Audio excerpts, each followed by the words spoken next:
Assalamualaikum warahmatullahi wabarakatuh. Kami mahasiswa dari Universitas Muhammadiyah Profesor Dr. Hamka, Fakultas Keguruan dan Ilmu Pendidikan Prodi PGSD kelas 1A dari kelompok 3 dengan tema kebinekaan dan subtema kesalahpahaman antara agama, suku, dan ras. Kami beranggotakan 3 orang. Dengan saya Asyifa Dirakanaya, Saya Purba Najia. Saya Mira Mawati. Selamat siang Ibu. Selamat siang. Kalau boleh tahu, ini saya sedang berbicara dengan Ibu siapa? Saya Ibu Diva. Baik, Ibu Diva bekerja sebagai apa kalau boleh tahu? Saya bekerja sebagai guru sekolah dasar. Boleh saya izin dulu berwawancara Ibu? Menarik sekali. Iya. Yang pertama itu bagaimana sih cara menghargai perbedaan agama di Indonesia di lingkungan sekolah?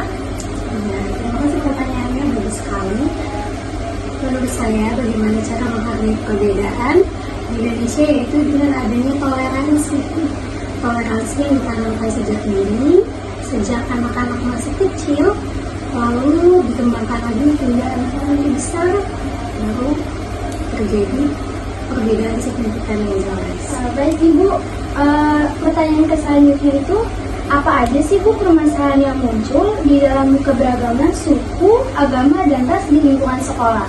Menurut saya, perbedaan permasalahan yang muncul seringkali berkaitan dengan berbedanya warna kulit, berbedanya pendapat, atau berbedanya suku, ras, dan budaya.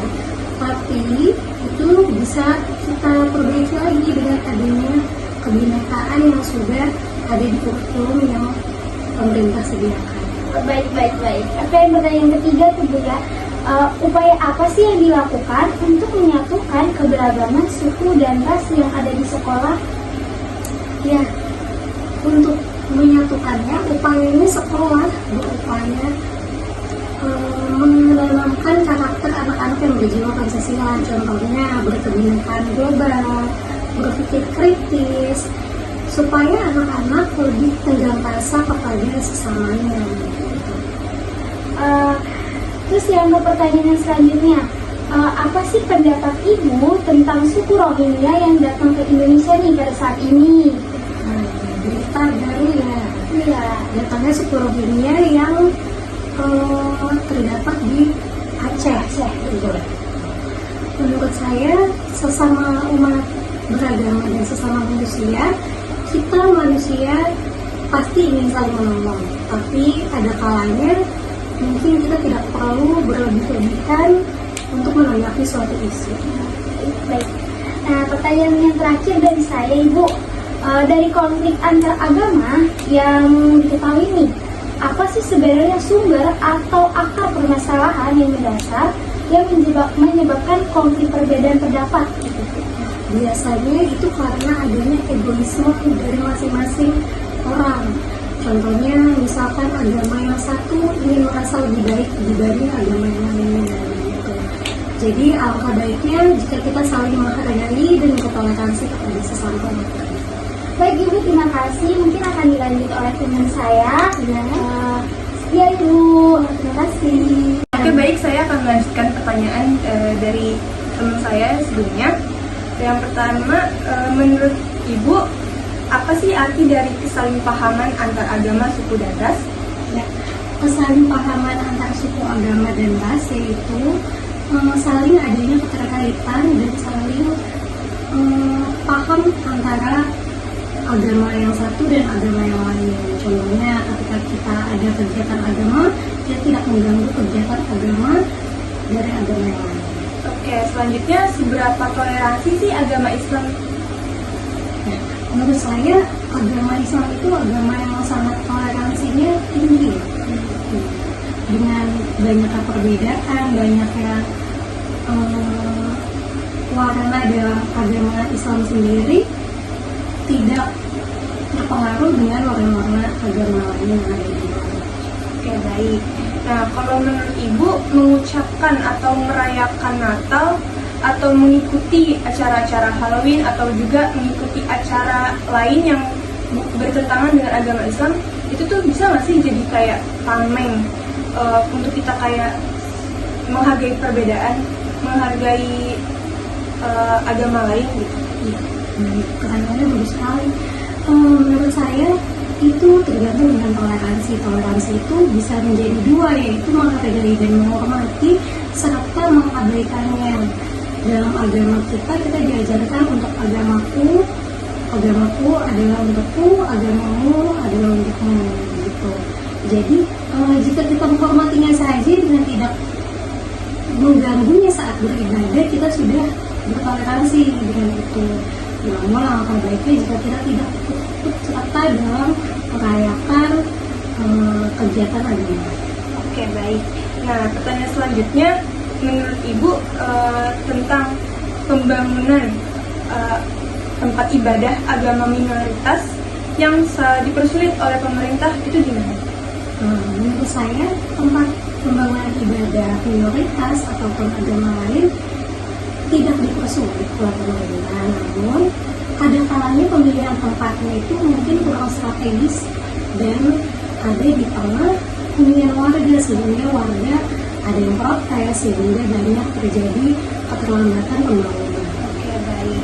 Nah, pertanyaan selanjutnya, bagaimana cara untuk mengatasi perbedaan suku antara peserta didik di dalam kelas agar tidak saling intoleransi? Biasanya di kelas saya akan mengajarkan bahwa kita tinggal di sebuah negara kesatuan yang memiliki banyak perbedaan ras, suku, budaya, warna kulit, warna rambut. Jika kita sudah menjelaskan dari awal, mereka akan memahami bahwa berbeda itu bukan hal yang harus dibentengi, tapi harus dibersamakan. Baik Ibu, saya akan melanjutkan pertanyaan dari teman saya tadi.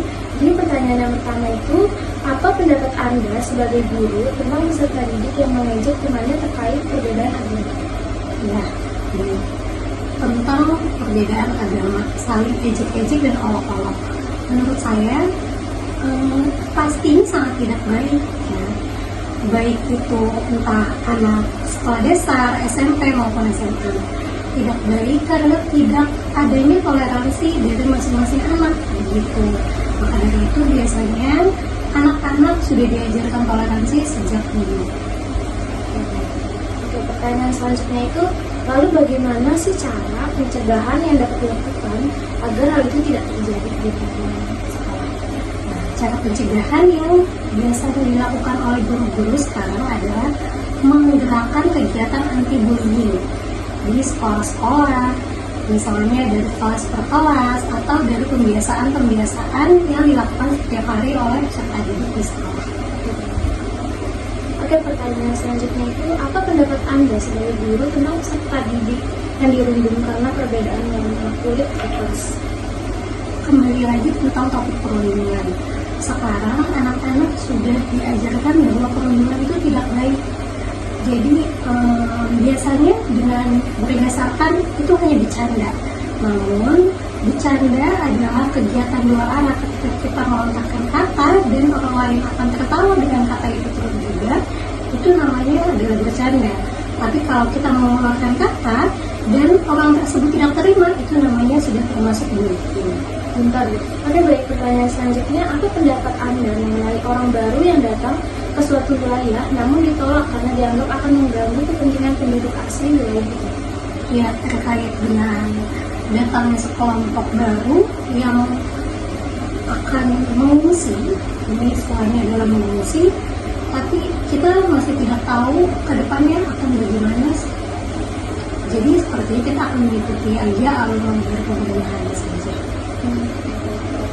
Oke, selanjutnya, apa pendapat Anda mengenai konflik yang terjadi di Lampung, di mana terdapat sekumpulan anak yang sama sukunya namun tidak ingin bermain dengan anak yang berbeda dengan sukunya?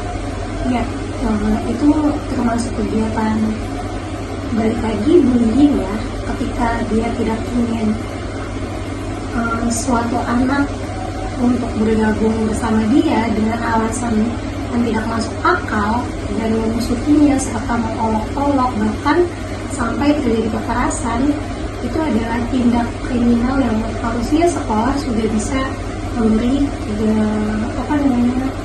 peringatan tegas kepada anak tersebut. Oke, baik. Terima kasih, Bu.